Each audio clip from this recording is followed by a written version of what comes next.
Professor Datye from the University of New Mexico, USA.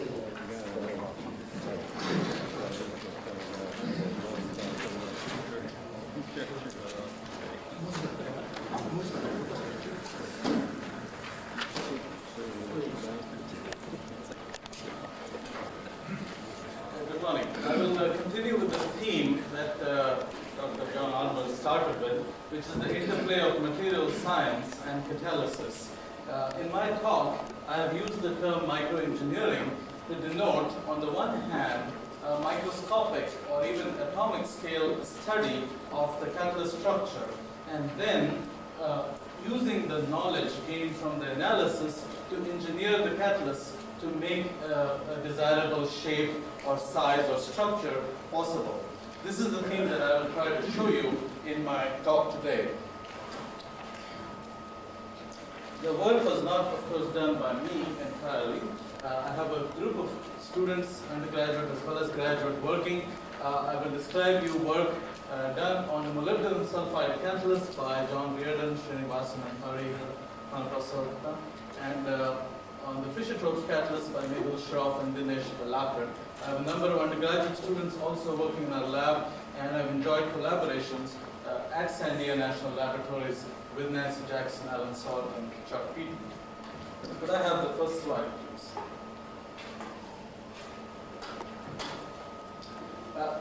Our interest in molybdenum sulfide catalyst was sparked by this paper by Pratt, Sanders, and Christoph in the Journal of Catalysis 1990, in which they showed that molybdenum catalysts sulfided on titania or zirconia showed a precipitous decline in activity with loading. The x-axis is molybdenum per nanometer squared. On alumina, on the other hand, the decline was not as precipitous. What was also interesting was that the activity per molybdenum atom was significantly larger on the titania supports. The next slide. The explanation proposed by the Sanders group was that on titania supports we might get wetting of the molybdenum sulfide, so-called basal plane morphology. On alumina supports we might get the so-called bookend morphology. This is important because the edge sites on the molybdenum sulfide are catalytically active, and you might imagine more of those will be available on the alumina support. So the first step was to investigate whether this is indeed true in catalytic systems. The next slide. In order to study issues involving morphology, we have shown that if one uses oxide supports that are non-porous, it makes it easy to directly observe the catalytic particles and structures in edge-on views. The next slide shows an example of this kind of catalyst support. This is a alumina powder. It is crystalline, it's transitional, and it has a simple geometry. It's a sphere with facets. The next slide. It shows the same alumina powder now coated with molybdenum oxide, and which is then sulfided. And if you look carefully, you can see black lines on the surface of the alumina support. This implies that even on the alumina, we do have the basal plane morphology present in this catalyst, which is contrary to the model that was earlier proposed by Sanders et al.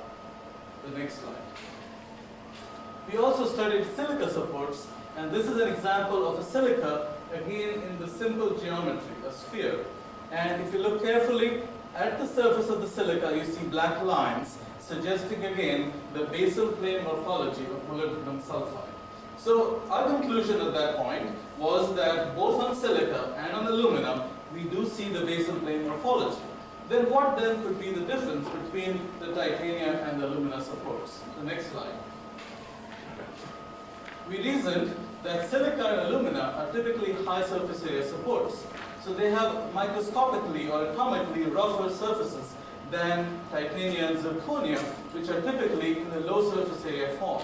That obviously changes the nucleation and growth of the molybdenum sulfide and may change the edge to basal plane ratio and therefore change some of the catalytic activities. So the next slide. We therefore wanted to engineer the titania support to make it suitable and therefore increase its surface roughness, if you will. This shows an example of this kind of catalyst support, where we have deposited small particles of titanium on a silica surface.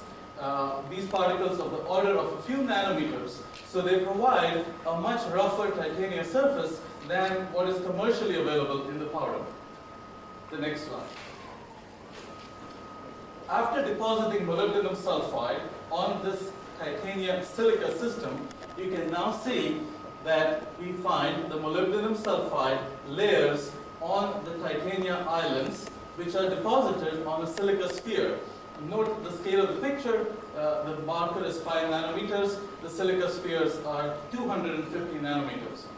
I want you to notice that these lines are curved, which is unusual because, as I will show you later, on conventional supports, the lines are generally flat. The next slide.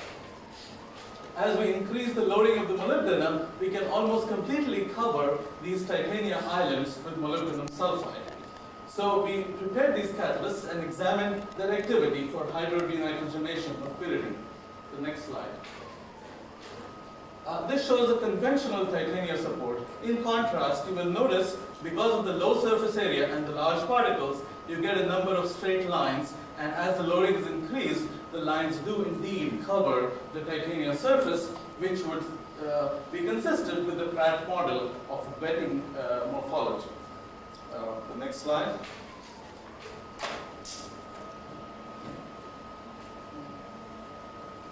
What do I get? It takes long. Okay.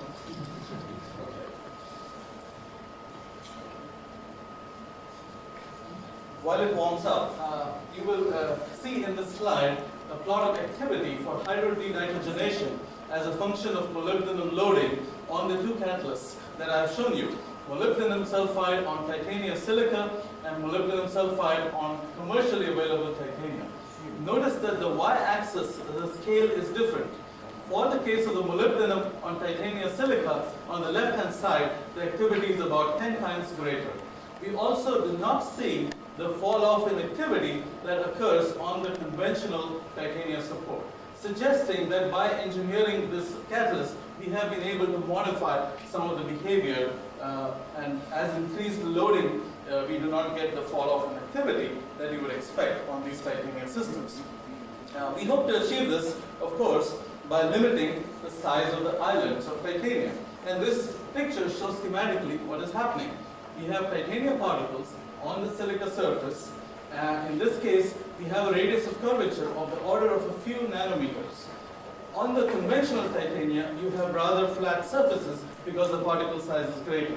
Now what that does is, when the molybdenum sulfide conforms to the shape of the titanium, you could imagine that there would be considerable strain in the molybdenum sulfide sheet. It is possible that you might expose atoms in the basal plane for catalysis. And that could be one possible explanation for the increased activity in this system as opposed to this system. This is what we refer to in the case, the title of microengineering. So what we have shown so far in this work is that on conventional titanium, because of the large particle size and low surface area, we get curved lines very infrequently, and the lines are the size of the islands is large, so you get fewer edge sites compared to basal plane sites. In this study, we have prepared titanium with a more rough surface by depositing small islands of titanium on silica, and we do find indeed interesting catalytically active patterns. We are studying further this system on higher surface area supports to extrapolate to more industrial conditions. In the remaining few minutes, I will show you another example where the engineering of the support and the catalyst is important to optimize its behavior. The system involves the conversion of coal to liquid hydrocarbons involving ion catalysts. These catalysts typically work with a low hydrogen to CO ratio, so iron is a useful candidate, and typically the reaction is done using a slurry bed reactor. In such a reactor, the catalyst particles are suspended in a slurry, and as the liquid hydrocarbons are formed, they are removed through a filtration process. Obviously, it is important that the catalyst be strong mechanically. And the catalyst has this morphology. It contains spherical particles of 30 to 50 microns in diameter, and if you examine them at a higher magnification, you will see single crystals of iron oxide in this catalyst. It turns out that these agglomerates are rather weak, and we can show that by a simple experiment using ultrasound. If we sonicate this catalyst, these two pictures are on the same scale, and you will find that originally what were spherical particles, after ultrasound will break down very easily into the original single crystals of iron oxide. So this is a significant problem in the use of iron catalysts in the slurry process. So schematically, you can see that catalyst attrition occurs, and that will lead to problems in separating the catalyst from the liquid slurry. So it would suggest then that the thing to do would be to design a stronger agglomerate, and that would solve this problem. However, when we looked at the system more closely, we found that there is a second level of attrition that occurs on the nanometer scale, and that is shown schematically down here. The individual crystals of iron oxide further break up into crystallites of iron carbide. So that is a second level of attrition that occurs in this system. And I will show you quickly a few micrographs that illustrate the process. When the catalyst is received, it contains single crystals of iron oxide as shown here and from the diffraction patterns. When we activate the catalyst in CO, we will start producing slowly the carbide phase. And you can see the onset of this carbide formation here. This is the original magnetite that has what we call a characteristic Swiss cheese morphology. And we're starting to form tiny particles of carbide that I will show you in a higher magnification view in the next slide. So what is happening is first the catalyst reduces from magnetite to magnetite phase, and the magnetite phase then transforms into carbide phase, which is covered by a carbon film, which is a product of the reaction. So what that does is you can see the original shape of these iron oxide crystals, and it is breaking up into tiny particles of carbide, and the carbon film is further propping these particles apart. If I magnify the region that is shown in this box, you can see a complete breakdown of the catalyst at a nanometer scale. So there are two levels of attrition in the system, and they therefore call for engineering of the catalyst in order to make it strong and stable. The conventional approach involves the use of binders, for example, such as clays, kaolin. Now, kaolin provides sheet-like structures that would coexist with the iron oxide. This would be one possible way to make the catalyst strong. However, it does not completely eliminate the problem of the chemical attrition that occurs as a consequence of catalyst activation. So we are at the moment working with several approaches to improve the attrition resistance of these iron catalysts. Some of them involve binders involving a fractal geometry. There again, we hope to be able to retain the small carbide crystallites better within the structure. An alternative approach would be to use a concept similar to the one used by DuPont in some of their attrition-resistant catalysts that involves a porous shell in which the catalyst particles are embedded and they stay suspended, and therefore would make it easy to filter.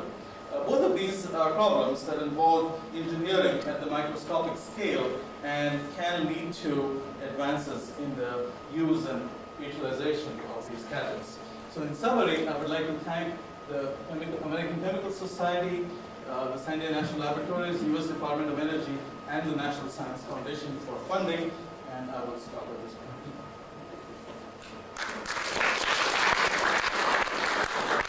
Thank you very much, Professor Datye. So, the open discussion or questions, please. Simon in from Wayne State University. A question about your earlier work on the molybdenum on the titanium, the silicon. Especially the one that with the titanium and silicon. How do you know that the molybdenum is not? It's a matter of increasing the surface area. Is it preferably absorbed in the titanium, or whether it's also on the silicon itself? In this system, the molybdenum oxide, when it is calcined, tends to preferentially wet and spread on the titanium, not on the silicon. We can see that by TEM as well. And so we find that most of the molybdenum oxide will end up on the titanium after sulfiding you will find the bulk of it is on the titanium phase. How did you do the work also on the pure silica itself, and how's the activity instead of just like molybdenum on silica? All right, adding the titanium to the silica, needless to say, increases the activity. On silica, the molybdenum oxide doesn't spread very well. It forms larger crystals of molybdenum oxide. So after sulfiding, they don't expose a whole lot of edge sites. So the comparison is very clear. The titanium on silica gives you high activity.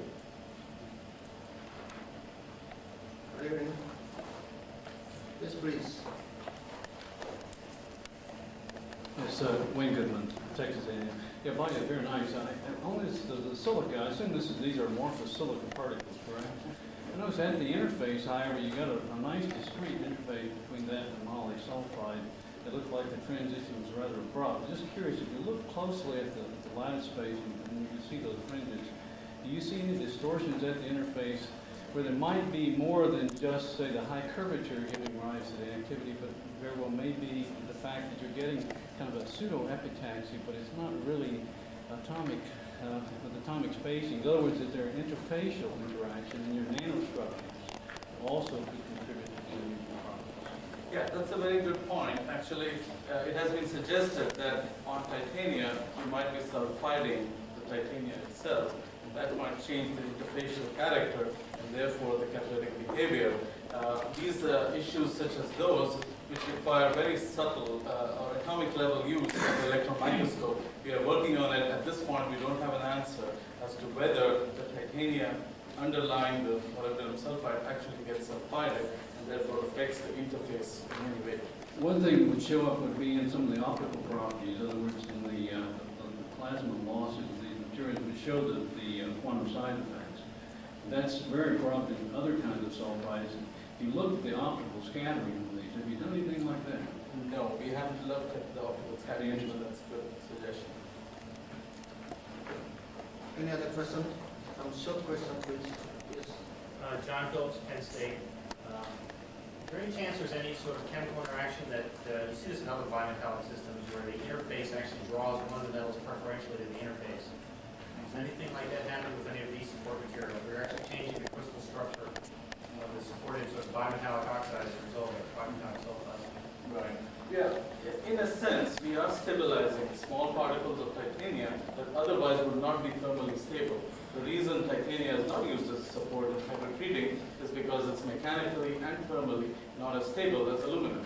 So what we're doing here is stabilizing small particles of titanium on an inert support. In the process, we are going to sizes that are very small, order of 2 nanometers to 5 nanometers. That might change some of the surface properties, and as you imply, might involve other effects other than structure alone. And certainly we are open to those interpretations. Any others? Any other question? Okay, thank you very much again, Professor Datye.